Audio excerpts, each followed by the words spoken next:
class we studied about the third aphorism of Hahnemann's Organon of Medicine.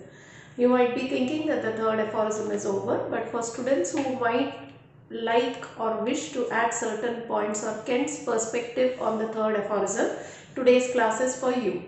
So already, as I told, there were 8 knowledges which were explained by Hahnemann in the third aphorism, but we will see what Kent has to add to this aphorism. Now Kent's third chapter, that is Lecture on Homeopathic Philosophy book, if you see the third chapter, is based on this aphorism. In this aphorism, about this aphorism, when Kent speaks, he highlights a word. If you see the aphorism starts with, if the physician clearly perceives, that is an Organon of Medicine. So we have talked about all the knowledges, but we have forgotten to talk about this point that is called as perceive.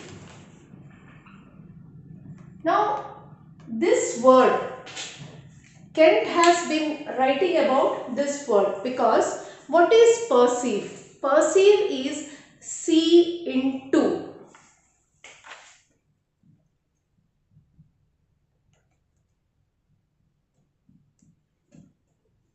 If Hahnemann would have just written, if the physician sees, then what would have been the difference? If Hahnemann would have written sees, then it would have meant see something externally, like as if there is a tumor or there is some pathological change. Seeing that becomes seeing. But why did Hahnemann write perceive? According to Kent, Hahnemann gave importance or wrote perceive because he wanted us to understand that disease is never external, it is an internal phenomena. Now for an internal phenomena, it is expressed outside through signs and symptoms. Now this disease, if we have to perceive, we have to understand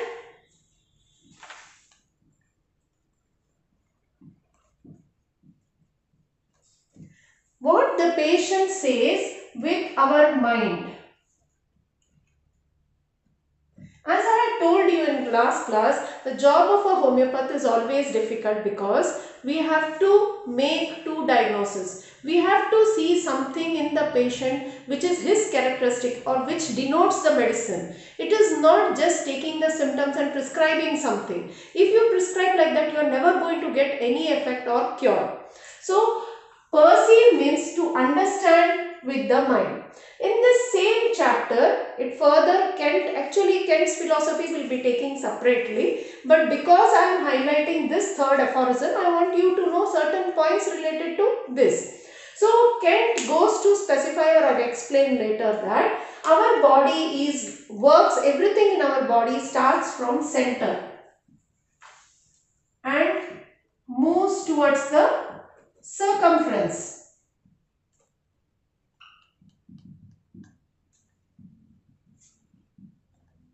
He gives the example of any government functioning. Of course, we have our central government and state government. So, all the government, and even if you take the government, the effect or everything starts from the center and then moves to the circumference. If you take a human body, so he goes to example about, gives an example about our cerebrum.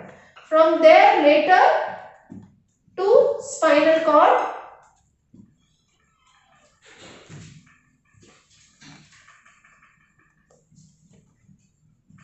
and coming to circumference is the nerves. So Kent explained that everything starts from the center. Like that, even harmony starts from our center. If we are healthy, it's because our center, that is our vital economy, is in harmony. And if this functions properly, then we have health. And if this does not function properly, of course, disease takes its place. So this is about Kent's explanation to third aphorism. That is what actually Hahnemann meant is to perceive. Now this can be used by 4th years when they are writing, or it can be used by any other student who wants to explain Kent's point of view to third aphorism. So thank you for today.